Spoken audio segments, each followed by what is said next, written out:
السلام علیکم ورحمۃ اللہ وبرکاتہ۔ امید ہے آپ سبھی حضرات خیریت سے ہوں گے۔ اور شروعات کرنے سے پہلے آپ تمام حضرات سے گزارش کروں گا کہ یہ جو ہماری کوشش ہے، یہ ہماری مہم ہے مطالعے کی، آپ جتنا ہو سکے اپنے دوسرے ساتھیوں کو اس مہم میں شامل کرنے کی کوشش کریں، اور تاکہ جتنی ہماری تعداد بڑھتی جائے گی اتنا ہمارے اندر جو ہے مطالعہ کرنے کا شوق بڑھتا جائے گا، چونکہ ہم ایک کمیونٹی کا حصہ بنے ہوئے ہوں گے۔ اس لیے آپ حضرات سے درخواست ہے کہ چینل کو سبسکرائب کریں، اور یہ جو فارم کی لنک ہے وہ اپنے ساتھیوں کو بھیجیں تاکہ وہ فارم بھر کے اپنے ہمارے گروپ میں شامل ہو سکیں اور روزانہ کی بنیاد پر مطالعہ کر سکیں۔ ٹھیک ہے، شروع کرتے ہیں۔ جزاک اللہ خیر۔ بسم اللہ الرحمن الرحیم۔ رحمۃ اللہ الواسعہ شرح حجۃ اللہ البالغہ کے صفحہ نمبر جلد سوم کے صفحہ نمبر 175 پر ہیں۔ وضو میں تسمیہ کی بحث۔ حدیث حضرت سعید بن زید، حضرت ابو ہریرہ اور ابو سعید خدری رضی اللہ عنہ سے مروی ہے کہ حضرت صلی اللہ علیہ وسلم نے فرمایا کہ لا وضو لمن لم یذکر اسم اللہ علیہ، جو شخص وضو پر اللہ کا نام نہ لے اس کی وضو نہیں۔ اس حدیث سے یہ بصراحت یہ بات ثابت ہوتی ہے کہ وضو میں تسمیہ یعنی تکبیر تحریمہ کی طرح رکن ہے یا شرط ہے، حالانکہ جمہور سنیت یا استحباب کے قائل ہے، کیونکہ خبر واحد اگر اعلیٰ درجے کی صحیح روایت ہو اور اس کی دلالت بھی محکم ہو، یعنی کوئی دوسرا احتمال نہ ہو، تو احباب کے نزدیک اس سے وجوب ثابت ہوتا ہے، اور دیگر ائمہ کے نزدیک اس سے فرضیت بھی ثابت ہو سکتی ہے۔ اور تسمیہ کی مذکورہ روایت نہ اعلیٰ درجے کی صحیح ہے نہ اس کی دلالت محکم ہے، اس میں احتمال ہے کہ لا نفی کمال کا ہو یا اللہ کا نام لینے سے مراد نیت ہو، پس اس روایت سے زیادہ سنیت یا استحباب ثابت ہو سکتا ہے۔ یہ شاہ صاحب کے کلام کا خلاصہ ہے۔ اب تفصیل ملاحظہ فرمائیں۔ اس حدیث کی صحت پر تمام محدثین کا اتفاق نہیں، بلکہ اگر یہ کہا جائے کہ اس کی عدم صحت پر تمام اکابر محدثین متفق ہیں تو یہ بات زیادہ درست ہے۔ امام احمد رحمۃ اللہ علیہ فرماتے ہیں کہ میرے علم میں اس مسئلے میں کوئی ایسی حدیث نہیں جس کی سند عمدہ ہو، لا اعلم فی هذا الباب حدیثا له اسناد جید۔ علامہ مندری رحمۃ اللہ علیہ فرماتے ہیں کہ اس مسئلے میں متعدد حدیثیں ہیں جن کی سندیں درست نہیں، فی هذا الباب احادیث لیست اسانیدها مستقیمۃ۔ محدث بزار رحمۃ اللہ علیہ فرماتے ہیں کہ اس مسئلے میں مروی کوئی بھی روایت قوی نہیں، کل ما روی فی هذا الباب فلیس بقوی۔ اور برتقدیر صحت یعنی اگر اس حدیث کو صحیح مان لیا جائے تو اس قولی روایت میں اور حضرت صلی اللہ علیہ وسلم سے مروی وضو کی تمام فعلی روایت میں اختلاف ہے۔ اور ساتویں مبحث کے تیسرے باب میں تفصیل سے بیان کیا گیا کہ نبی صلی اللہ علیہ وسلم سے دین اخذ کرنے کے دو طریقے ہیں، ایک تلقی ظاہر، دوم تلقی دلالتاً۔ اب ایک طرف تو یہ قولی حدیث ہے جس سے وضو میں تسمیہ کا ضروری ہونا صراحتاً ثابت ہوتا ہے، دوسری طرف تمام فعلی روایات ہیں، مسلمان برابر نبی صلی اللہ علیہ وسلم کی وضو نقل کرتے رہیں اور لوگوں کو اس کی تعلیم دیتے رہیں، مگر کسی روایت میں تسمیہ کا ذکر نہیں، تاہم کہ تدوین حدیث کا دور آیا تو یہ قولی ارشاد سامنے آیا۔ غرض امت نے جو دلالتاً دین اخذ کیا اس سے یہ حدیث مختلف ہے، بس یہ مسئلہ ان مسائل میں سے ہے جن میں نبی صلی اللہ علیہ وسلم سے تلقی کے دونوں طریقے مختلف ہو گئے۔ البتہ اس حدیث کی ایک ایسی توجیہ کی جا سکتی ہے جس سے تلقی کے دونوں طریقوں کا اختلاف ختم ہو جائے، اور وہ یہ کہ حدیث میں اللہ کا نام لینے سے دل سے اللہ کو یاد کرنا یعنی وضو کی نیت کرنا مراد دیا جائے، کیونکہ عبادتوں کی صحت کے لیے نیت ضروری ہے اور وضو بھی ایک عبادت ہے، پس اس کے لیے بھی نیت ضروری ہے۔ اس توجیہ کی صورت میں حدیث کے الفاظ لا وضو اپنے ظاہری معنی پر رہیں گے، یعنی لا نفی صحت کے لیے ہوگا، اور یہ حدیث دلالتاً اخذ شریعت کے خلاف بھی نہیں ہوگی۔ مگر اس توجیہ پر سوال پیدا ہوا کہ جب یہ حدیث نیت پر محمول ہے تو پھر تسمیہ کا استحباب کیسے ثابت ہوگا؟ شاہ صاحب اس کا جواب دیتے ہیں کہ تسمیہ کا آداب وضو سے ہونا حدیث کل امرئ ذی بال سے اور دیگر بہت سی جگہوں پر قیاس کے ذریعے ثابت ہوگا۔ مثلا کھانا پینا امر ذی بال ہے اور اس کے شروع میں تسمیہ مستحب ہے، تو وضو تو ایک عبادت ہے اور اس کے شروع میں تسمیہ جو ہے بدرجہ اولا مستحب ہوگا، ادب ہوگا۔ آخر میں ایک مشہور توجیہ کا رد فرماتے ہیں، بعض حضرات نے حدیث میں لا نفی کمال کر لیا، یعنی تسمیہ کے بغیر وضو کامل نہیں ہے۔ شاہ صاحب فرماتے ہیں کہ یہ دور کی کوڑی ہے اور الفاظ حدیث کے سراسر خلاف ہے۔ فائدہ: جمہور کے نزدیک وضو میں تسمیہ سنت یا کم از کم مستحب ہے، محض ادب نہیں، اور حدیث کل امرئ ذی بال نہایت ضعیف ہے، بلکہ بعض نے تو اس کو موضوع تک کہا ہے، اور نیت مراد لینا تو اور بھی دور کی کوڑی ہے۔ لا نفی کمال کے تو شواہد بھی ہیں، اس کی تو کوئی نظیر ہی نہیں ہے، اور عبادات کے لیے نیت بے شک ضروری ہے، مگر یہ بات عبادات مقصودہ ہی کی حد تک متفق علیہ ہے، عبادت غیر مقصودہ میں اختلاف ہے۔ بس صحیح بات ہے کہ ذکر اللہ سے تسمیہ مراد ہے، نیت مراد نہیں، الفاظ حدیث اس کی قطعاً موافقت نہیں کرتے۔ رہا احادیث تسمیہ کا تمام طرق سے ضعیف ہونا تو یہ بات صحیح ہے، مگر حافظ ابن حجر رحمۃ اللہ علیہ فرماتے ہیں کہ الظاہر ان مجموع الاحادیث يحدث منها قوة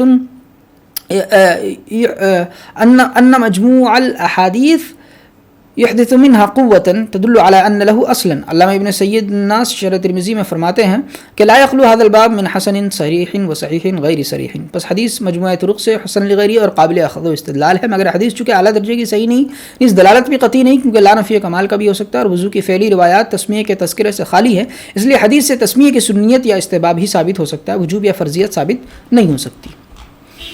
نیند سے اٹھنے کے بعد برتن میں ہاتھ ڈالنے سے پہلے ان کو دھونے کی وجہ. حدیث حضرت ابو ہریرہ رضی اللہ عنہ سے مروی ہے کہ حضرت صلی اللہ علیہ وسلم نے فرمایا کہ جب تم میں سے کوئی شخص نیند سے بیدار ہو تو اپنا ہاتھ برتن میں نہ ڈبوئے یہاں تک کہ اس کو 3 بار دھوئے، بس بے شک وہ نہیں جانتا کہ کہاں رات گزاری ہے اس کے ہاتھ نے. تشریح. حدیث کے آخری جملے میں ہاتھ دھونے کی وجہ بیان کی گئی کہ جب ہاتھ دھوئے دیر ہو جاتی ہے اور عرصے تک ہاتھوں سے غفلت رہتی ہے تو احتمال پیدا ہو جاتا ہے کہ ان پر کوئی ناپاکی لگ گئی ہو یا وہ میل کچیل سے ملوث ہو گئے. ایسی صورت میں دھوئے بغیر ہاتھوں کو پانی میں ڈالنا یا تو پانی کو ناپاک کرے گا یا گدلا کرے گا اور خلاف تہذیب اور شائستگی ہوگا. بس یہ حکم سونے کے ساتھ خاص نہیں. اور حدیث میں جو پینے کے برتن میں سانس لینے کی اور پھونکنے کی ممانعت آئی ہے اس کی وجہ بھی یہی ہے کہ ممکن ہے منہ میں تھوک وغیرہ نکل کر پانی میں گر جائے اور مشروب کو ناپاک کر دے، اور یہ حرکت شائستگی کے بھی خلاف ہے. پانی میں سانس لینے کی ممانعت کی حدیث مشکات کتاب الاطباء باب الاشربہ میں ہے، حدیث نمبر 4277. بانسے پر شیطان کی شباشی کا مطلب. ابو ہریرہ رضی اللہ عنہ سے مروی ہے کہ رسول اللہ صلی اللہ علیہ وسلم نے فرمایا کہ جب تم میں سے کوئی شخص نیند سے بیدار ہو پس وضو کرے تو چاہیے کہ 3 بار ناک جھاڑے، پس بے شک شیطان رات گزارتا ہے اس کی ناک کے بانسے پر. حدیث کے آخری جملے میں حکم کی جو وجہ بیان کی گئی اس کا مطلب یہ ہے کہ آدمی رات میں جب تہجد یا فجر کی نماز کے لیے اٹھے گا اور وضو کرے گا اور وضو میں ناک اچھی طرح صاف نہیں کرے گا تو شیطان کو وسوسہ اندازی کا خوب موقع ملے گا، اور وہ تہجد کی نماز میں یا فجر کی نماز میں جو اذکار و تلاوت کرے گا اس میں غور نہیں کر سکے گا، کیونکہ ناک کی جڑ میں رینٹ اور غلیظ مواد کا جمع ہونا کند ذہنی اور سوچ کی خرابی کا ایک بڑا سبب ہے. جو لوگ بیداری میں بھی ہر وقت ناک میں غلیظ مواد بھرے رہتے ہیں وہ رفتہ رفتہ بلید اور سست خاطر ہو جاتے ہیں، اور رات میں سونے کی حالت میں تو ہر شخص اس صورتحال سے دوچار ہوتا ہے. غلیظ مادہ ناک کے باسے میں جمع ہوتا ہے بلکہ اکثر سوکھ بھی جاتا ہے، اس لیے بیدار ہونے کے بعد جب وضو کرے تو 3 بار ناک میں پانی دے کر اس مواد کو خوب جھاڑ کر صاف کرے. یہی ناک کے باسے پر شیطان کی شباشی کا مطلب ہے، یعنی حدیث میں بیان تمثیل ہے، بیان واقعہ نہیں. اللہ عالم. وضو کے بعد کی دعا سے جنت کے سب دروازے کھل جانے کی وجہ. حدیث حضرت عمر رضی اللہ عنہ سے مروی ہے کہ حضرت صلی اللہ علیہ وسلم نے فرمایا کہ جو بھی شخص وضو کرے پس آخری درجے تک پانی پہنچائے، یا فرمایا پس وضو کامل کرے، پھر کہے اشہد ان لا الہ الا اللہ وان محمدا عبدہ ورسولہ. اور مسلم کی روایت میں الفاظ ہے اشہد ان لا الہ الا اللہ وحدہ لا شریک لہ واشہد ان محمدا عبدہ ورسولہ. اور ترمذی کی روایت میں یہ اضافہ ہے اللہم اجعلنی من التوابین واجعلنی من المتطہرین. تو اس کے لیے بہشت کے 8 دروازے کھول دیے جائیں گے، وہ جنت میں جس دروازے سے چاہے جائے. تشریح. طہارت کی روح اس وقت ہاتھ آتی ہے جب 2 چیزیں پائی جائیں، ایک نفس پوری طرح اللہ تعالیٰ کی طرف متوجہ ہو جائے، دوسری پوری کوشش کرے کہ خوب اچھی طرح پاکی حاصل کرے. چنانچہ وضو میں اسباغ کا حکم دیا دوسری چیز کو حاصل کرنے کے لیے، اور پہلی چیز کو حاصل کرنے کے لیے یہ دعا تلقین فرمائی تاکہ بندے کی اللہ کی طرف توجہ جو ہے کامل ہو جائے. اور دخول جنت اس طہارت کا ثمرہ اور نتیجہ ہے جو نفس کی جڑ میں پیوست ہو چکی ہے. چنانچہ حدیث میں طہارت بالغہ اور توجہ اللہ کے مجموعے پر اس ثمرے کو مرتب فرمایا اور ارشاد فرمایا کہ اس کے لیے جنت کے سبھی دروازے کھول دیے جائیں گے اور جس سے چاہے جنت میں جائے. خشک رہنے والی ایڑیوں کے لیے عذاب علیم کی وعید. حدیث حضرت عبداللہ ابن عمر رضی اللہ عنہ فرماتے ہیں کہ ہم رسول اللہ صلی اللہ علیہ وسلم کے ساتھ مکہ مکرمہ سے مدینہ منورہ کی طرف لوٹ رہے تھے. قافلہ راستے میں ایک پانی پر پہنچا. ایک جماعت نے عصر کے وقت تنگی وقت کی جلدی وضو کی تنگی وقت کی وجہ سے ان کی ایڑیوں کو پانی نہیں پہنچا، وہ چمک رہی تھی. جب حضرت صلی اللہ علیہ وسلم پہنچے اور صورتحال دیکھی تو فرمایا ہلاکت ہے ایڑیوں کے لیے عذاب دوزخ سے. اور ایک روایت میں کہ ہلاکت ہے ایڑیوں کے لیے اور پیروں کے تلووں کے لیے عذاب نار سے. تشریح. ایڑیوں اور تلووں سے مراد ایڑیوں اور تلووں والے ہیں، یعنی جن کی ایڑیاں اور پاؤں کے تلوے خشک رہ گئے ہیں ان کے لیے ہلاک عظیم ہے. یہاں 2 باتیں سمجھنی، ایک عذاب علیم کی وعید کیوں سنائی، دوسری ایڑیوں اور تلووں کو کیوں سنائی. پہلی بات، جب اللہ تعالیٰ نے اعضاء ثلاثہ کا دھونا واجب کیا تو ضروری ہوا کہ ان کو پورے طور پر دھویا جائے. بس جب کچھ دھویا اور کچھ خشک رہ گیا تو مکمل عضو کا دھونا متحقق نہیں ہوا. جب وضو نہیں ہوئی تو نماز کہاں سے ہوگی، اس لیے ہلاک عظیم کی وعید سنائی. اس وعید سنانے کا یہ بھی مقصد ہے کہ لوگ احکام شریعہ پر عمل کرنے میں لاپرواہی نہ برتیں، ہر حکم کو کما حق بجا لائیں. دوسری بات، ایڑیوں اور تلواروں کو بالتخصیص وعید اس لیے سنائی گئی ہے کہ وہی اصلاً جو ہے وہی ناپاک رہ گیا، اور ناپاکی کا توبہ جمع ہونا اور اس کو دور نہ کرنے پر اصرار کرنا یہ کیا ہے، موجب نار خصلت ہے. ٹھیک ہے. اور طہارت موجب دخول جنت اور باعث کفارہ سیئات خصلت ہے.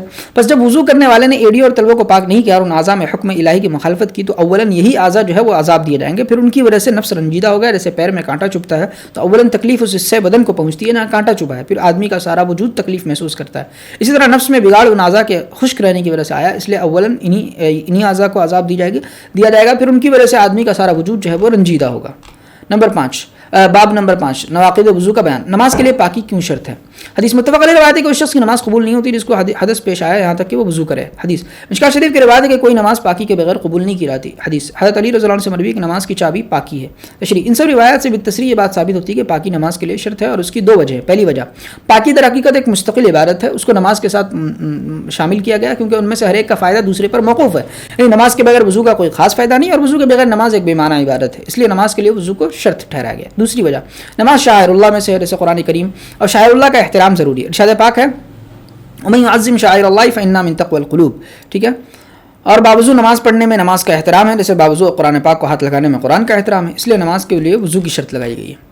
نواقض وضو 3 طرح کے ہیں، متفق علیہ، مختلف فی اور منسوخ۔ نواقض وضو کی پہلی قسم متفق علیہ نواقض۔ شریعت اسلامیہ میں نواقض وضو 3 طرح کے ہیں۔ اول وہ نواقض جن کے نواقض ہونے پر تمام صحابہ متفق ہیں، اور روایات اور مسلمانوں کے تعامل میں بھی ہم آہنگی ہے، اور پیشاب، پاخانہ، ہوا، مزی، گہری نیند اور وہ چیزیں ہیں جو ان کے معنی میں ہیں، جیسے ودی پیشاب کے حکم میں ہے، جیسے اغما اور جنون۔ یہ سب چیزیں 2 راہوں سے نکلنے والی یا اس کا احتمال پیدا کرنے والی چیزیں ہیں، اور سبیلین سے نکلنے والی چیز کا ناقض طہارت ہونا متفق علیہ ہے۔ اب ذیل میں اس قسم سے تعلق رکھنے والی روایات کے رموز بیان کریں گے، پھر قسم دوم سوم کو بیان کریں گے۔ نیند ناقض وضو کی ہوں حدیث حضرت علی رضی اللہ عنہ سے مروی ہے کہ سرین کی بندش 2 آنکھیں ہیں، بس جو شخص سو جائے وہ وضو کرے۔ حضرت ابن عباس رضی اللہ عنہ یہ ارشاد نبوی نقل کرتے ہیں کہ وضو اس پر ہے جو پہلو کے بل لیٹ کر سوئے، کیونکہ جب آدمی پہلو کے بل لیٹ کر سوتا ہے تو اس کے جوڑ ڈھیلے پڑ جاتے ہیں۔ تشریح: نیند 2 وجہ سے ناقض وضو۔ پہلی وجہ گہری نیند جسم کے تمام جوڑوں کی طرح محل براز بھی ڈھیلا پڑ جاتا ہے اور خروج ریح کا احتمال پیدا ہوتا ہے، یعنی اصل ناقص تو خروج ریح ہے، مگر گہری نیند کی حالت میں چونکہ اس کا احساس نہیں ہوتا، اس لیے شریعت نے سبب ظاہری یعنی گہری نیند کو سبب حقیقی یعنی خروج ریح کے قائم مقام کر دیا ہے۔ دوسری وجہ نیند نفس کے اندر بلادت پیدا کرتی ہے، اسی وجہ سے لوگ حد سے زیادہ سوتے ہیں، وہ کند خاطر ہو جاتے ہیں۔ بس نیند بھی حدث والا کام کرتی ہے، حدث طبیعت میں انقباض اور اضمحلال پیدا کرتا ہے، اور نیند بھی سستی اور کاہلی پیدا کرتی ہے۔ بس طبیعت میں نشاط اور انبساط اور سرور پیدا کرنے کے لیے نیند کے بعد وضو ضروری ہے۔ مدی نکلنے سے وضو کیوں واجب ہوتی؟ حضرت علی رضی اللہ عنہ فرماتے ہیں کہ مجھے بہت زیادہ مزی آتی تھی، اور چونکہ میرے نکاح میں حضرت صلی اللہ علیہ وسلم کی صاحبزادی تھی، اس لیے مسئلہ دریافت کرنے میں مجھے شرم محسوس ہوتی تھی۔ چنانچہ میں نے حضرت مقداد سے مسئلہ پوچھوایا تو آپ نے فرمایا وہ اپنے اعضاء کو دھو لے اور وضو کر لے، یعنی مدی نکلنے سے غسل واجب نہیں ہوتا، صرف وضو واجب ہوتا ہے۔ تشریح: مدی نکلنے سے وضو اس لیے واجب ہوتا ہے کہ جو مزی بیوی کے ساتھ ملاعبت کی وجہ سے خارج ہوتی ہے وہ مجامعات کا فروتر درجہ ہے، یعنی اس سے بھی گنا حظ نفس حاصل ہوتا ہے، بس اس کے لازمی تقاضے کے طور پر ادنا درجے کی طہارت واجب ہوگی۔ جب حدث کا یقین ہو جائے تبھی وضو ٹوٹتا ہے۔ حدیث رسول اللہ صلی اللہ علیہ وسلم نے فرمایا کہ جب تم میں سے کوئی شخص اپنے پیٹ میں کوئی چیز پائے، یعنی پیٹ میں ریاح کی وجہ سے گڑگڑ ہو، پھر اس پر یہ بات مشتبہ ہو جائے کہ کوئی چیز نکلی ہے یا نہیں، تو وہ وضو کے لیے مسجد سے ہرگز نہ نکلے یہاں تک کہ آواز سنے یا بدبو پائے، یعنی خروج ریح کا یقین ہو جائے، آواز سننا یا بدبو محسوس کرنا ضروری نہیں۔ تشریح: نقض وضو کے لیے حدیث کا یقین 2 وجہ سے ضروری ہے۔ حدث کا یقین 2 وجہ سے ضروری ہے۔ پہلی وجہ جب نقض وضو کا مدار سبیلین سے کسی چیز کے نکلنے پر ہے تو ضروری ہے کہ 2 چیزوں میں امتیاز کیا جائے، ایک وہ جو واقعتاً سبیلین سے نکلی ہے، دوسری وہ جو یقیناً سبیلین سے نہیں نکلی، صرف اس سے مشابہ ہے۔ اس حدیث میں امتیاز کرنے کی ہدایت ہے کہ جب خروج ریاح کا یقین ہو جائے تب آدمی اس کو اپنے کو بے وضو سمجھے، کیونکہ ناقض وہی ہے، اس سے مشتبہ چیز ناقض نہیں۔ دوسری وجہ حدیث کا مقصود تعمق اور تشدد کی نفی کرنا ہے، کیونکہ اس قسم کے شک کا اعتبار کر کے احتیاطاً وضو کرنے کا حکم دیا جائے تو معلوم نہیں شکی مزاج اور آدمی اور کتنی احتیاطیں شروع کر دے گا۔ ٹھیک ہے۔ نواقض وضو کی دوسری قسم مختلفی نواقض۔ دوسرے درجے کی نواقض وہ ہیں جن کے ناقض طہارت ہونے میں فقہاء اور صحابہ میں اختلاف رہا ہے اور ان کے بارے میں احادیث مرفوعہ میں بھی تعارض ہے۔ ایسے نواقض 5 ہے: پیشاب کے عضو کو چھونا، عورت کو ہاتھ لگانا، خون اور پیپ کا نکل کر بہہ جانا، منہ بھر کر قے کرنا، نماز میں کھلکھلا کر ہنسنا۔ تفصیل درج ذیل ہے۔ پیشاب کے عضو کو چھونا۔ حدیث حضرت بصرہ رضی اللہ عنہ سے مروی ہے کہ حضرت صلی اللہ علیہ وسلم نے فرمایا کہ جب تم میں سے کوئی اپنے پیشاب کے عضو کو چھوئے تو چاہیے کہ وضو کرے۔ صحابہ میں سے حضرت ابن عمر رضی اللہ عنہ اور مدینہ منورہ کے فقہاء 7 میں سے حضرت سالم اور حضرت عروہ رحمۃ اللہ علیہ اور کچھ دیگر حضرات اس کے قائل تھے۔ حضرت علی ابن مسعود رضی اللہ عنہما اور کوفہ کے تمام فقہاء اس کے قائل نہیں تھے۔ ان کی دلیل درج ذیل حدیث ہے۔ حضرت طلق بن علی رضی اللہ عنہ فرماتے ہیں کہ حضرت صلی اللہ علیہ وسلم سے دریافت کیا گیا کہ ایک شخص وضو کرنے کے بعد اپنے پیشاب کے عضو کو چھوتا ہے، آپ نے فرمایا وہ اس کے جسم کا ایک ٹکڑا ہی ہے، یعنی جس طرح جسم کے کسی اور حصے کو چھونے سے وضو نہیں ٹوٹتا، اس عضو کو چھونے سے بھی نہیں ٹوٹے گا۔ اور ان دونوں روایت میں کسی ایک روایت کے منسوخ ہونے کی کوئی قابل اطمینان دلیل نہیں ہے۔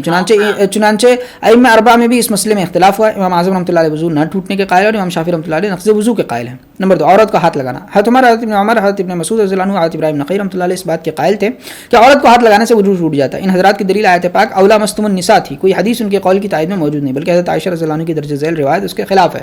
حدیث حضرت عائشہ رضی اللہ عنہ فرماتی ہیں کہ نبی کریم صلی اللہ علیہ وسلم اپنی کسی اہلیہ کو چومتے تھے، پھر نماز پڑھتے تھے اور وضو نہیں کرتے تھے۔ اس حدیث سے ثابت ہوا کہ عورت کو ہاتھ لگانا ہی نہیں، چومنا بھی ناقض وضو نہیں۔ اعتراض، مگر اس حدیث پر اعتراض کیا گیا کہ اس کی اسناد منقطع ہے، پس اس سے استدلال درست نہیں۔ اس حدیث کی 2 سند ہیں۔ حبیب ابن ابی ثابت روایت کرتے ہیں حضرت عروہ سے، وہ حضرت عائشہ سے۔ اس پر اعتراض ہے کہ حبیب کا عروہ سے لقاء اور سماع نہیں۔ ابراہیم تیمی روایت کرتے ہیں حضرت عائشہ سے، اس پر اعتراض یہ ہے کہ ابراہیم تیمی کا بھی حضرت عائشہ سے لقاء اور سماع نہیں۔ یہ اعتراض مشکات میں مذکور ہے۔ جواب، شاہ صاحب فرماتے ہیں کہ میرے نزدیک اس طرح کی علت اسی صورت میں معتبر ہونی چاہیے جبکہ احادیث میں ترجیح کا معاملہ درپیش ہو، لیکن اگر کسی مسئلے میں بس ایک ایسی ہی روایت ہو اور اس کے معارض کوئی دوسری روایت نہ ہو تو اس قسم کی معمولی خرابی کا اعتبار نہیں کرنا چاہیے، یعنی یہ حدیث باوجود اپنی علت کے قابل استدلال ہے۔ فائدہ، یہ جواب انقطاع تسلیم کرنے کی صورت میں اور اس تقدیر پر ہے کہ مسئلے میں یہی ایک حدیث دلیل ہے، حالانکہ محدثین کے نزدیک 4 4 حدیثوں میں حبیب کا حضرت عروہ سے سماع ثابت ہے، تفصیل معارف السنن میں ہے۔ نیز مسئلہ دیگر روایت سے بھی ثابت ہے۔ متفق علیہ روایت ہے کہ تہجد کی نماز میں حضرت عائشہ رضی اللہ عنہ کے قدم حضرت صلی اللہ علیہ وسلم کی سجدے کی جگہ میں آ جاتے تھے، آپ ہاتھ سے اشارہ کرتے تھے، وہ پیر ہٹا لیتی تھی، اور یہ محض احتمال ہے کہ کپڑے کے اوپر سے ہاتھ لگاتے ہوں گے کیونکہ گھر میں اندھیرا ہوتا تھا، پس اس کا اہتمام کیوں کر ممکن ہے۔ حضرت عمر اور ابن مسعود کے استدلال کا جواب۔ حضرت عمر ابن مسعود رضی اللہ عنہما چونکہ جنابت میں تیمم کے قائل نہیں تھے، اس لیے وہ لامستم النساء کو نواقض وضو کا بیان قرار دیتے تھے اور عورت کے لمس کو ناقض وضو کہتے تھے، حالانکہ جنابت میں تیمم کا ثبوت حضرت عمران، حضرت عمار اور حضرت عمرو بن العاص رضی اللہ عنہم کی روایت سے بہم پہنچا ہوا ہے، اور بعد میں جواز پر اجماع بھی منعقد ہو گیا، اس لیے دونوں حضرات کا استدلال محل نظر ہو گیا۔ فائدہ، ان حضرات کا استدلال مجاز پر مبنی تھا اور وہ باب مفعلہ کو مجرد کے معنی میں لیتے تھے، یعنی ملامسہ کو بمعنی لمس لیتے تھے، حالانکہ حقیقت مجاز سے اولا ہے، اور باب مفعلہ کا خاصہ عمل میں اشتراک ہے، یعنی ایک عمل 2 شخص مل کر کرتے ہیں، جیسے مقاتلہ، مضاربہ، مجادلہ، مناظرہ وغیرہ۔ پس آیت کے معنی ہے مرد و زن ایک ساتھ ایک دوسرے کو ہاتھ لگائیں، یعنی پکڑیں، اور یہ صورت جماع میں فارغ کے بوقت فراغ پیش آتی ہے۔ بس آیت کنایہ ہے مقاربت سے، یعنی بیوی سے صحبت کی ہو تو غسل واجب ہوگا، بس اگر پانی میسر نہ ہو تو تیمم کا حکم ہے۔ حضرت ابن عمر کے مسلک کی حقیقت، حضرت ابن عمر رضی اللہ عنہ جنابت میں تیمم کے قائل تھے، اور مذکورہ آیت کو نواقض وضو کا بیان نہیں قرار دیتے تھے، وہ صرف احتیاطاً عورت کو ہاتھ لگانے کی صورت میں وضو کے قائل تھے، یعنی خروج عن الخلاف کے لیے وہ وضو کرتے تھے۔ حضرت ابراہیم نخعی کا مسلک اور امام اعظم کا اس سے گریز۔ حضرت ابراہیم نخعی رحمۃ اللہ علیہ حضرت ابن مسعود رضی اللہ عنہ کی پیروی میں یہ بات کہتے تھے، بس جو ان کی دلیل تھی وہی ان کی بھی ہے، مگر جب امام اعظم رحمۃ اللہ علیہ کے نزدیک روز روشن کی طرح واضح ہو گیا کہ جس دلیل سے حضرت ابن مسعود رضی اللہ عنہ استدلال فرماتے ہیں اس کی تقریب جو ہے وہ تام نہیں، تو آپ نے حضرت ابراہیم نخعی رحمۃ اللہ علیہ کا قول ترک کر دیا، حالانکہ آپ سختی سے نخعی رحمۃ اللہ علیہ کی پیروی کرتے تھے۔ خلاصہ کلام، ان دونوں مسئلوں میں دور اول کی داستان تھی، ان دونوں مسئلوں میں دور اول کی داستان تھی۔ پھر جب امت میں 2 مستقل مکاتب فکر وجود میں آئے تو عراقی مکتب فکر کی پیروی کرنے والوں نے یعنی احناف نے دونوں مسئلوں میں وضو نہ ٹوٹنے کا قول اختیار کیا، اور حجازی مکتب فکر کی پیروی کرنے والوں نے یعنی ائمہ ثلاثہ نے نقض وضو کا قول اختیار کیا۔ پھر ان میں یہ اختلاف ہوا کہ مطلقاً وضو ٹوٹتا ہے یا خواہش پیدا ہونے کی صورت میں ٹوٹتا ہے، تفصیل ان کی کتابوں میں ہے۔ 5 بہنے والا خون کافی مقدار میں قے اور نماز میں کھلکھلا کر ہنسنا۔ حضرت ابراہیم نخعی رحمۃ اللہ علیہ دم سائل اور قے کثیر کو ناقض وضو مانتے تھے، حسن بصری رحمۃ اللہ علیہ نماز میں قہقہہ لگانے کو ناقض وضو مانتے تھے، دیگر تابعین ناقض وضو نہیں مانتے تھے۔ ان 3 چیزوں کے ناقض وضو ہونے کی روایات بھی موجود ہیں، مگر ان کی صحت پر محدثین کا اتفاق نہیں۔ اصح بات ان تینوں نواقضوں کے بارے میں یہ ہے کہ جو شخص احتیاط برتے اور وہ اپنے دین اور آبرو کی حفاظت کرے گا، جو ایسا نہیں کرے گا وہ قابل مؤاخذہ نہیں ہے۔ فائدہ، شاہ صاحب نے یہ بات مجتہدین کے تعلق سے فرمائی ہے کہ احناف نے ان کو نواقض قرار دیا ہے تو انہوں نے احتیاط والا پہلو اختیار کیا، اور دوسرے ائمہ نے جو ان چیزوں کو ناقض وضو نہیں مانا تو انہوں نے بھی ٹھیک کیا، کیونکہ مسئلے کا فیصلہ کرنے کے لیے قطعی اور 2 ٹوک دلائل نہیں ہیں۔ رہا مقلدین کا معاملہ تو ان کے التزامات عبد کی روح سے اس مذہب پر عمل کرنا ضروری ہے جو انہوں نے اپنایا، اور خروج عن الخلاف کے نقطہ نظر سے احتیاط والے پہلو پر عمل کرنا بہتر ہے۔ فائدہ، مذکورہ تینوں چیزوں کے ناقض ہونے نہ ہونے میں اختلاف کی اصل بنیاد یہ ہے کہ آیت کریمہ اوجا احد منکم من الغائط، یا تم میں سے کوئی شخص پس زمین سے آئے یعنی استنجا کر کے آیا، اس آیت میں بالاتفاق نواقض وضو کا بیان ہے، مگر تحقیق تنقیح منات میں اختلاف ہے۔ ائمہ حدیث نے علت خارج من السبیلین نکالی ہے اور کچھ چیزوں کو اس کے ساتھ ملحق کیا، اور احناف نے علت خارج نجس نکالی ہے، سبیلین کی تخصیص نہیں کی، بس جو بھی ناپاک چیز بدن سے نکلے گی ناقض وضو ہوگی، خواہ وہ بہنے والا خون ہو یا منہ بھر کر قے ہو یا نقصیر ہو، اور قہقہ کا ناقض ہونا ایک مستثنیٰ صورت ہے، اور احناف نے علت میں تعمیم انہی احادیث کی بنا پر کی ہے جو ان چیزوں کے ناقض ہونے کے سلسلے میں وارد ہوئی ہے، اور وہ روایات اگرچہ علیحدہ متکلم فی ہیں مگر سب مل کر ایک قوت حاصل کر لیتی ہے، اور منات کی تخریج میں ان سے کام لیا جا سکتا ہے، جیسے زاد و راحلہ کی روایت نہایت ضعیف ہے، مگر امام مالک رحمۃ اللہ علیہ کے علاوہ تمام فقہاء نے من استطاع الیہ سبیلا کی تفسیر میں اس کا اعتبار کیا ہے، اور اس کے ذریعے استطاعت کی حد بندی کی ہے، اور حج کی فرضیت کے لیے زاد اور راحلہ کو شرط قرار دیا۔ عمرہ مذکورہ ناقض وضو کیوں ہے؟ عورت کو ہاتھ لگانا اس لیے ناقض وضو ہے کہ وہ خواہش کو بھڑکاتا ہے اور اس میں جماع کی حاجت سے فروتر حاجت براری کا احتمال ہے، نہیں اس سے بھی نیچے جانے کا احتمال ہے۔ نمبر 2، عضو تناسل کو چھونا اس لیے ناقض وضو ہے کہ وہ ایک قبیح فعل ہے، چنانچہ استنجا کرتے ہوئے دائیں ہاتھ سے پیشاب کے عضو کو چھونے کی ممانعت آئی ہے، خاص طور پر جب اس کو پورے ہاتھ سے مٹی میں پکڑے تو وہ یقیناً ایک شیطانی حرکت ہے۔ 3 اور 4، بہنے والا خون یعنی جب وہ نکلنے کی جگہ سے متجاوز ہو جائے اور منہ بھر کر قے بدن کو لتھڑنے والے اور نفس کو غبی بناتے ہیں، اس لیے وہ ناقض وضو ہے۔ نمبر 5، نماز میں قہقہ مارنا ایک بھاری بھول ہے جس کے لیے کفارے کی حاجت ہے، اس لیے ممکن ہے شارع نے اس صورت میں کفارے کے طور پر تجدید وضو کا حکم دیا، اور یہ بھی ممکن ہے کہ شریعت حکم نہ دے، اور یہ بھی ممکن ہے کہ وجوب کے طور پر حکم نہ دے بلکہ استحباب کے طور پر حکم دے۔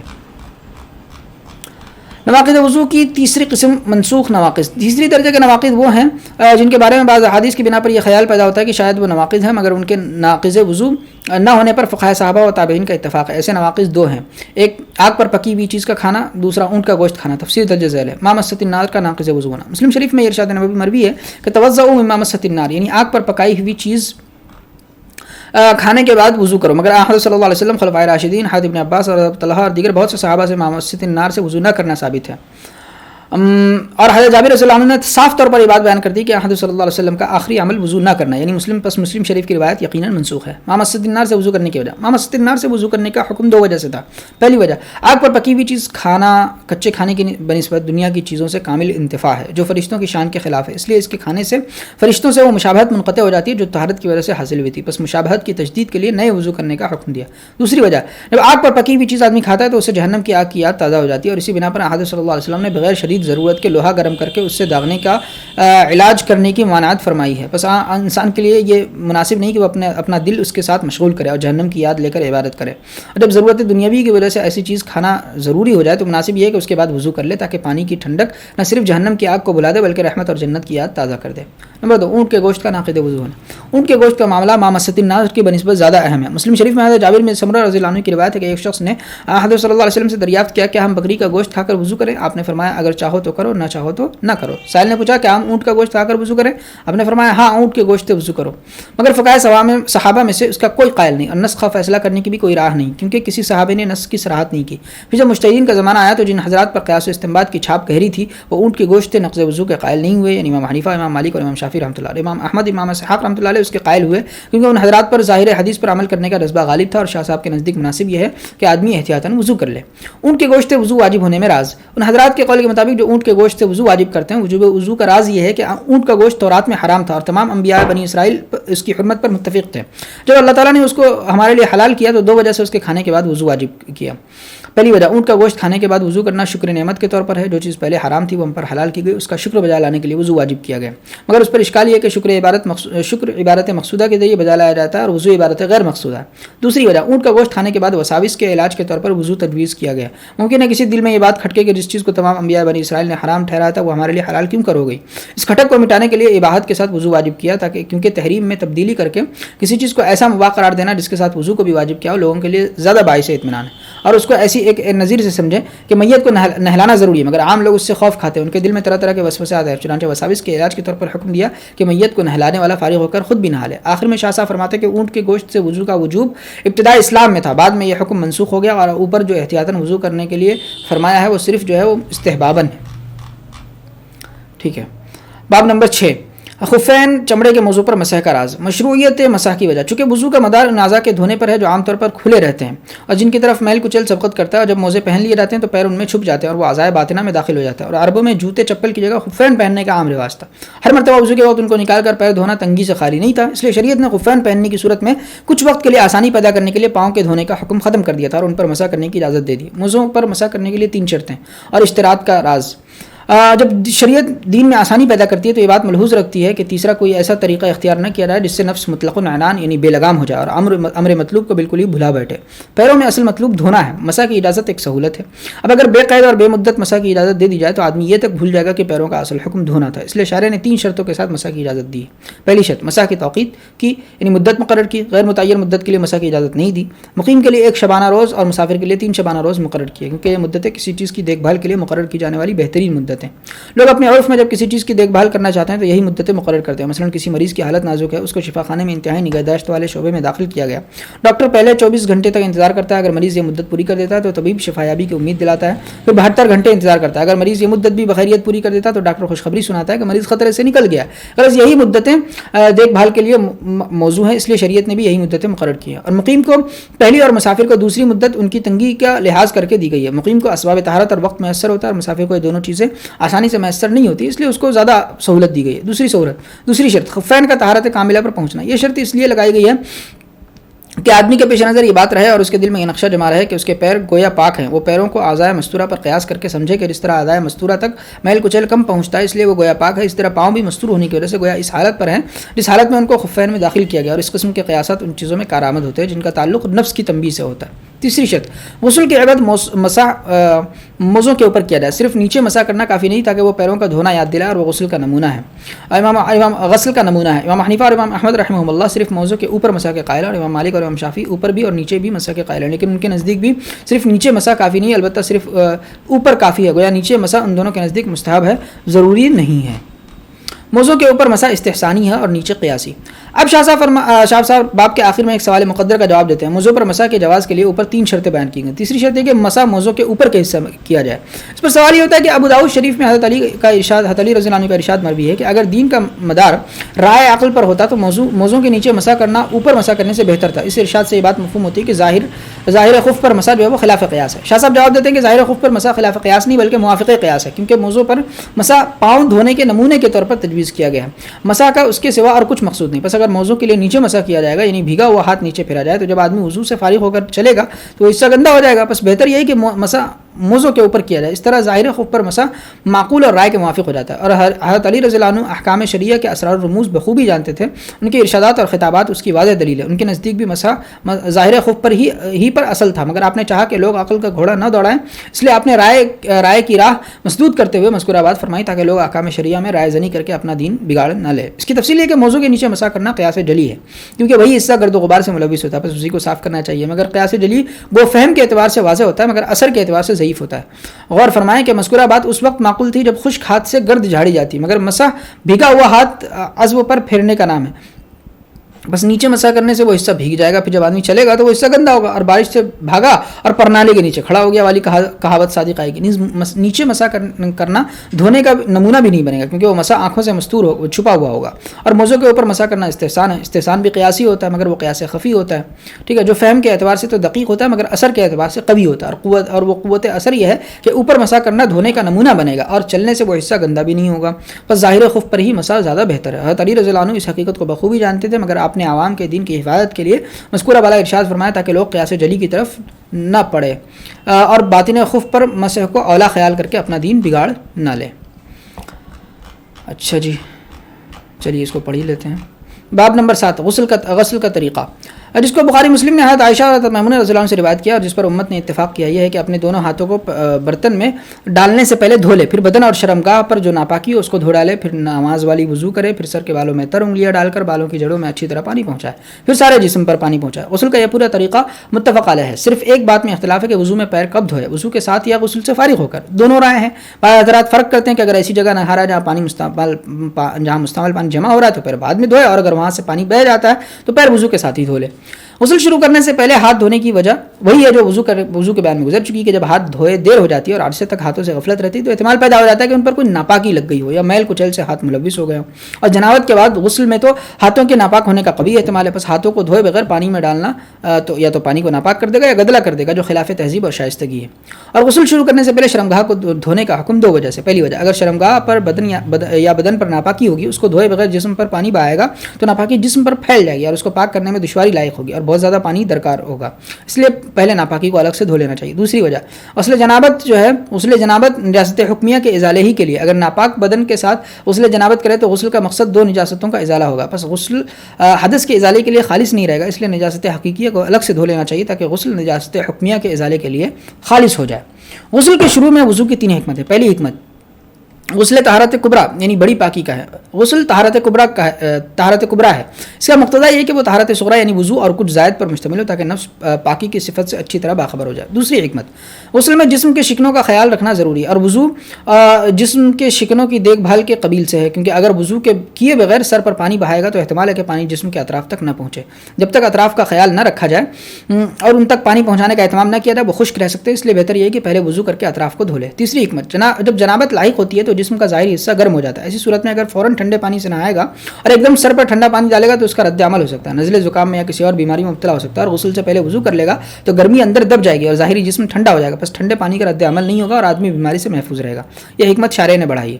پیروں کو بعد میں دھونے کی حکمت یہ کہ اگر وضو کے ساتھ ہی پیر دھو لے گا تو غسل سے فارغ ہو کر دوبارہ پیر دھونے پڑیں گے، جبکہ پانی جمع ہونے کی جگہ میں نہا رہا ہو. بس خواہ پاؤں کو بار بار دھونا لازم آئے گا. البتہ اگر کوئی وضو کے ساتھ پیر اس لیے دھوتا ہے کہ وضو کی صورت مکمل ہو جائے اور غسل کے بعد پاک کرنے کے لیے پیروں کو دھوتا ہے تو یہ بے فائدہ تکرار نہیں ہے.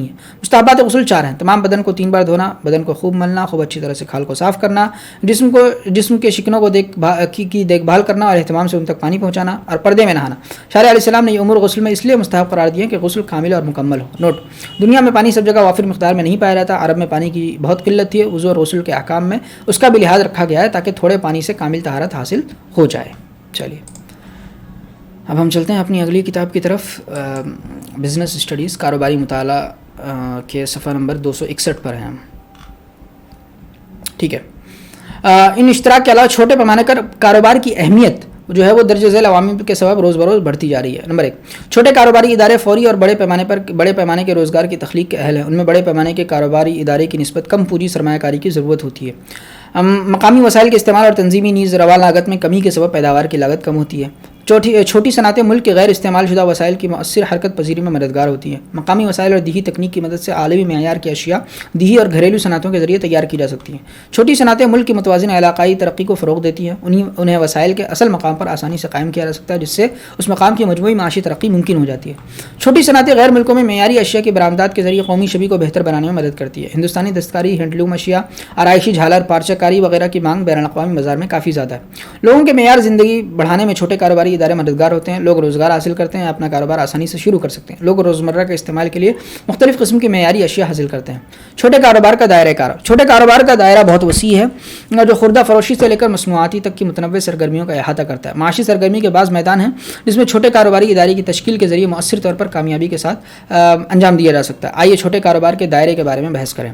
نمبر 1, تجارت, جس میں اشیاء اور خدمات کے خرید و فروخت شامل ہوتی ہے. اس میں شروعات کم پونجی اور کم وقت میں شروع کی جاتی ہے. معاشی سرگرمی کے اس میدان پر چھوٹے پیمانے کے کاروباریوں کا غلبہ ہے. نمبر 2, وہ سرگرمیاں جس میں شخصی خدمات کی ضرورت ہے, جیسے موٹر کی مرمت, ٹیلرنگ, بڑھئی کے کام, بیوٹی پارلر. یہ چھوٹے کاروبار قائم کرنے کے لیے چلائے جاتے ہیں. ان لوگوں کے لیے یہ متبادل ہے جو ملازمت نہیں کرنا چاہتے بلکہ ذاتی روزگار کرنا چاہتے ہیں. لوگ آزادی سے اپنے طور پر چھوٹے کاروبار چلانے کا کام کر سکتے ہیں. پیداوار اور خدمات کے لیے جس کی کم مانگ ہو یا ان کی مانگ کسی مخصوص علاقے تک محدود ہو, چھوٹے پیمانے کے کاروبار کے لیے زیادہ موزوں ہیں. نمبر 5, ایک بڑی صنعتی اکائی چھوٹی اکائیوں کے سہارے کے بغیر اچھے ڈھنگ سے نہیں چل سکتی. یہ صنعتی اکائیاں اکثر بعض پرزے وغیرہ پیدا کرنے کے لیے چھوٹی اکائیوں پر منحصر ہوتی ہے, جو پرزے ان کے ذریعے منافع بخش طور پر نہیں تیار کیے جا سکتے. Number 6, business process out sourcing کے دور میں بہت سے نئے میدان چھوٹے کاروباری اداروں کے لیے کھلے ہیں. کاروباری ادارے جس میں گاہکوں اور ملازمین کے ساتھ مالکوں کے ذریعے مستقل ربط قائم کرنے کی ضرورت ہوتی ہے, چھوٹے کاروبار کی شکل میں ہی کامیابی کے ساتھ چلائے جا سکتے ہیں. چلیے, یہ متن پر مبنی سوالات ہیں. 8.1, چھوٹے کاروبار کے تئیں حکومتی پالیسی. حکومت ہند نے ملک کے سماجی و معاشی حالات میں بہتری کے لیے چھوٹے کاروباری اداروں کی وسیع امکانی صلاحیت کو دیکھتے ہوئے انہیں خصوصی اہمیت دی ہے. بدلتی معاشی صورتحال کو ذہن میں رکھتے ہوئے متعدد تعاون اور مدد کا اعلان وقتاً فوقتاً ہوتا رہا ہے. ذیل میں کچھ ایسے اقدامات دیے گئے ہیں جو ہندوستان میں چھوٹے کاروبار کی ترقی کے لیے حکومت نے اٹھائے. نمبر 1, اس کے تحت چھوٹے پیمانے کی صنعتوں کے لیے نرم اور آسان بنائی گئی کریڈٹ پالیسی, جیسے قرضے اور پیشگی لینے کے عمل میں کم سے کم رسمی ضوابط اور رعایتی شرح پر قرض وغیرہ فراہم کی گئی. بڑے پیمانے کی صنعتوں کے ساتھ مسابقت سے دور رکھنے کے لیے حکومت ہند نے چھوٹے پیمانے کی صنعتوں کے ذریعے خصوصی پیداوار کے لیے تقریباً 800 مدوں کو محفوظ کیا ہے. چھوٹے پیمانے کی اکائیوں کے لیے ایکسائز اور سیلز ٹیکس میں رعایت فراہم کی گئی. چھوٹی صنعتوں کے لیے ایکسائز سے رعایت 50 لاکھ روپے سے بڑھا کر 1 کروڑ روپے کر دی گئی ہے.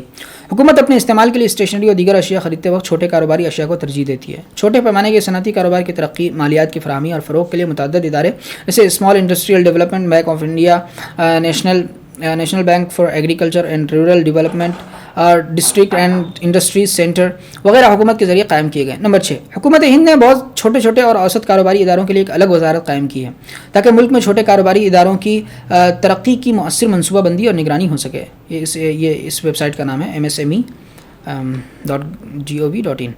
بڑی تعداد میں صنعتوں کو اس کے منصوبوں اور پالیسیوں کے فوائد پہنچانے کے لیے اس نے سرمایہ کاری کی حد 3 کروڑ سے کم کر کے 1 کروڑ کر دی ہے. حکومت چھوٹے پیمانے کے کاروبار کے منتخبہ سیکٹروں میں ٹیکنالوجی میں سرمایہ کاری کے لیے 12% کی اصل سرمایہ کاری اعانت کرتی ہے, مدد کرتی ہے. کلی معیاری مینجمنٹ, ٹوٹل کوالٹی مینجمنٹ کی حوصلہ افزائی کے لیے حکومت 9000 ISO سرٹیفکیشن حاصل کرنے کے سلسلے میں ہر یونٹ کو 75,000 روپے کا عطیہ فراہم کرتی ہے. ہینڈلوم سیکٹر میں مالیاتی فراہمی, ڈیزائن اور مارکیٹنگ تعاون فراہم کرنے کے لیے حکومت نے دین دیال ہتھ کرگھا پرستھان یوجنا کی شروعات کی ہے. حکومت ہند نے دیگر صنعتی اکائیوں کے ذریعے چھوٹے پیمانے کی اکائیوں کی کل حصہ داری شیئر ہولڈنگ کے 24% تک کی اجازت دی ہے. حکومت چھوٹے کاروباری اداروں کو رعایتی شرح پر زمین, بجلی اور پانی فراہم کرتی ہے. دیہی اور پسماندہ علاقوں میں چھوٹے کاروبار قائم کرنے کے لیے خصوصی ترغیبات دی جاتی ہیں. حکومت تیار زمین اور صنعتی املاک فراہم کر کے چھوٹے پیمانے کی صنعت قائم کرنے کے لیے حوصلہ افزائی کرتی ہے. 8.11 چھوٹے کاروبار کو صنعتی امداد. کاروباری ادارے شروع کرنے اور چلانے کے لیے مختلف وسائل اور سہولیات کی ضرورت ہوتی ہے. یہ تکنیکی, مالیاتی, مارکیٹنگ یا ٹریننگ امداد کی شکل میں ہو سکتی ہے. ایسی امداد وقتاً فوقتاً مختلف ادارے یا تنظیمیں قائم کرنے کے لیے فراہم کی جاتی ہے. آئیے اب کچھ اداروں اور ان کے کرداروں کے بارے میں جانیں جو اس طرح کی امداد فراہم کرتے ہیں. National small industries corporation limited. یہ سال 1955 میں قائم کی گئی تھی تاکہ ہندوستان میں چھوٹی صنعتوں کی ترقی ہو سکے اور انہیں بڑھاوا دیا جا سکے. یہ چھوٹے پیمانوں کی صنعتوں کو قسط الاقساط خریداری اسکیموں کے تحت اور کرایہ داری کی بنیاد پر بھی مشینری فراہم کرتی ہے. یہ چھوٹے پیمانے کی صنعتی اشیاء کے برآمداتی فروخت کاری میں بھی مدد کرتی ہے اور ان کی ترقی اور ٹیکنالوجی کے معیار کو بڑھانے نیز جدید کاری پروگرام کے نفاذ میں بھی مددگار ہے. State small industries development corporation, یہ چھوٹی اور دیہی صنعتوں کی ترقیاتی ضرورتوں کو پورا کرنے کے لیے ہمارے ملک کی مختلف ریاستوں میں قائم کی گئی ہے۔ ان کے اہم کاموں میں کمیاب خام مواد کے حصول، تقسیم قسط وار خریداری کی بنیاد پر مشینری کی سپلائی، چھوٹے پیمانے کی صنعتوں کی اشیاء کے لیے مارکیٹنگ سہولیات فراہم کرنا شامل ہے۔ National bank for agriculture and rural development 1982 میں زراعتی اور دیہی سیکٹروں کو مالیات فراہمی کے لیے ایک چوٹی کے ادارے کے طور پر قائم کیا گیا تھا۔ یہ علاقائی دیہی بینکوں اور کوآپریٹو بینکوں کے ذریعے دیہی علاقوں میں زرعی، چھوٹے پیمانہ گھریلو اور دیہی صنعتوں، دستکاری اور دیگر متعلقہ سرگرمیوں کے لیے مالی مدد فراہم کرتا ہے۔ Small industries development bank of India, یہ 1990 میں چھوٹے صنعتی کاروباروں کو بڑھاوا دینے، مالیات اور ترقی کے لیے ایک اہم مالیاتی ادارے کے طور پر قائم کیا گیا تھا۔ یہ ہمارے ملک میں چھوٹے پیمانے کی صنعتوں کے لیے قرض کی سہولیات فراہم کرنے والے سبھی بینکوں کے لیے چوٹی کے ادارے کے طور پر کام کرتا ہے۔ اسمال انڈسٹریز سروس انسٹیٹیوشن، اس کا قیام چھوٹے کاروباری اداروں کو مشاورت اور تربیت فراہم کرنے کے لیے کیا گیا۔ یہ ادارے تکنیکی امدادی خدمات پیش کرتے ہیں اور کار اندازیت ترقیاتی پروگراموں کا اہتمام کرتے ہیں۔ چھوٹے پیمانے کی صنعتوں کو تجارتی اور بازار سے متعلق معلومات بھی فراہم کرتے ہیں۔ ضلعی صنعتی مراکز، ہمارے ملک میں چھوٹی صنعتوں کو فروغ دینے کے لیے ضلعی سطح پر ضلع صنعتی مراکز DICs کھولے گئے ہیں، جو وسائل کی دستیابی کو ذہن میں رکھ کر صنعتی طور پر امکانی صلاحیت کا پتہ لگانے کے لیے سروے کرتے ہیں۔ ان کے خاص کاموں میں مرکزی اور ریاستی حکومت کی مختلف اسکیموں کا نفاذ بھی شامل ہے۔ وہ نئی اکائیوں کو قائم کرنے، مناسب مشینری، ساز و سامان اور خام مواد کے انتخاب میں ان کی رہنمائی کرنے کی غرض سے کاروباری مہم جو لوگوں کی مختلف تجاویز کی قدر و قیمت کی جانچ کرتے ہیں۔ چلیے، آپ نے کیا سیکھا؟ کوئی معاشی سرگرمی جو کوئی ذاتی منافع بخش پیسے کے طور پر خود کے ذریعے انجام دیتا ہو، اسے خود روزگار کے طور پر جانا جاتا ہے۔ ایسی سرگرمی اشیاء تیار کرنے اور فروخت کرنے، اشیاء خریدنے اور فروخت کرنے یا قیمت کے لیے خدمات پیش کرنے پر مشتمل ہو سکتی ہے۔ خود روزگار کی اہمیت، چھوٹے کاروبار کے لحاظ سے فوائد: اجرتی روزگار کے مقابلے بہتر کار اندازیت یا کاروباری مہم جوئی کے جذبے کو فروغ، انفرادیت پر مبنی جذبات کو بڑھاوا، تخلیقیت کے لیے گنجائش، بے روزگاری کے مسائل میں کمی، اعلیٰ تعلیم سے محروم لوگوں کے لیے فائدہ مند۔ خود روزگار کے مختلف طریقے، خود روزگار میں ایک موضوع پیشے کو منتخب کرنے سے پہلے کسی کو مختلف طریقوں یا پہلوؤں جیسے تجارت، مصنوعاتی، پیشہ ورانہ ذریعہ معاش، انفرادیت پر مبنی خدمات کے بارے میں ایک اندازہ ہونا چاہیے۔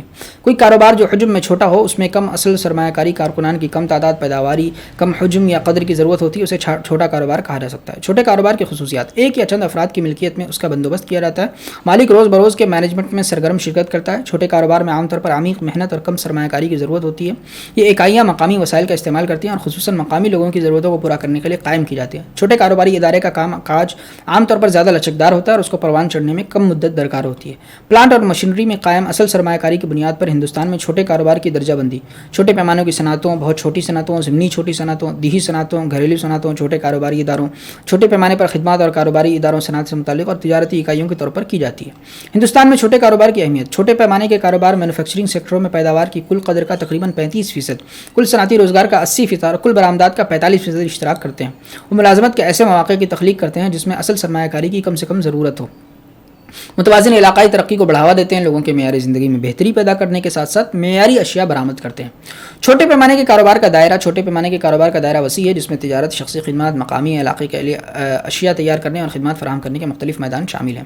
حکومت ہند چھوٹے کاروباری اداروں کو متعدد امداد اور تعاون فراہم کرتی ہے۔ ان میں نرم ادھار پالیسی، اصل اعانت، ایکسائز اور سیلز ٹیکس میں رعایت اور چھوٹے CDB، نابارڈ اور DICs کے ذریعے چھوٹے پیمانوں کی صنعتوں کو فروغ، مالیاتی فراہمی اور ترقی کے لیے خصوصی تعاون شامل ہے۔ چھوٹے کاروباری اداروں کو رعایتی شرح پر زمین، بجلی اور پانی وغیرہ بھی فراہم کیا جاتا ہے۔ حکومت نے ہمارے ملک میں چھوٹے صنعتوں کی مجموعی ترقی کے لیے ایک الگ وزارت قائم کی ہے۔